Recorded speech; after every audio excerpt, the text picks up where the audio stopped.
ಶಿವಮೊಗ್ಗ ಜಿಲ್ಲೆ ಭದ್ರಾವತಿ ಹಳೆನಗರ ಪೊಲೀಸ್ ಠಾಣಾ ವ್ಯಾಪ್ತಿಯ OSM ರಸ್ತೆಯ ಶ್ರೀ ಮಂಜುನಾಥ ಆಟೋ ಸ್ಪೇರ್ಸ್ ಅಂಗಡಿಯಲ್ಲಿ ನಡೆದ ಕಳ್ಳತನ ಪ್ರಕರಣವನ್ನು ಭೇದಿಸುವಲ್ಲಿ ಭದ್ರಾವತಿ ಹಳೆನಗರ ಪೊಲೀಸ್ ಠಾಣೆಯ ಪೊಲೀಸರು ಯಶಸ್ವಿಯಾಗಿದ್ದಾರೆ.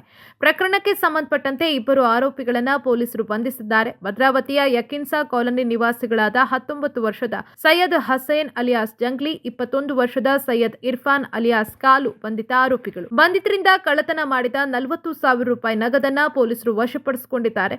ಜೂನ್ 17ರಂದು ಕಳ್ಳರು ಭದ್ರಾವತಿ ಹಳೆನಗರ ಪೊಲೀಸ್ ಠಾಣಾ ವ್ಯಾಪ್ತಿಯ OSM ರಸ್ತೆಯ ಶ್ರೀ ಮಂಜುನಾಥ ಆಟೋ ಸ್ಪೇರ್ಸ್ ಅಂಗಡಿಯ ರೋಲಿಂಗ್ ಶಟರ್ನ ಲಾಕ್ ಅನ್ನ ಯಾವುದೋ ಆಯುಧದಿಂದ ಮೀಟಿ ತೆಗೆದು ಒಳಗೆ ಹೋಗಿ ಡ್ರಾನಲ್ಲಿ ಇಟ್ಟಿದ್ದ ನಗದನ್ನ ದೋಚಿದ್ರು. ಅದರಂತೆ ಶಿವಮೊಗ್ಗ SP ಮಿಥುನ್ ಕುಮಾರ್ GK ಹಾಗೂ DYSP ಕಾರ್ಯಪ್ಪ AG ಮಾರ್ಗದರ್ಶನದಲ್ಲಿ ಕಾರ್ಯಾಚರಣೆ ನಡೆಸಿದ ಹಳೆನಗರ ಪೊಲೀಸ್ ಠಾಣೆಯ ಸಿಬ್ಬಂದಿಯಾದ HC ಹಾಲಪ್ಪ, PC ನಾರಾಯಣಸ್ವಾಮಿ, ಮೌನೇಶ್ ಶೀಕಲ್, ಚಿಕ್ಕಪ್ಪ S ಮತ್ತು ಪ್ರವೀಣ್ ಅವರನ್ನ ಒಳಗೊಂಡ ತನಿಖಾ ತಂಡ ಆರೋಪಿಗಳನ್ನ ಬಂಧಿಸುವಲ್ಲಿ ಯಶಸ್ವಿಯಾಗಿದೆ.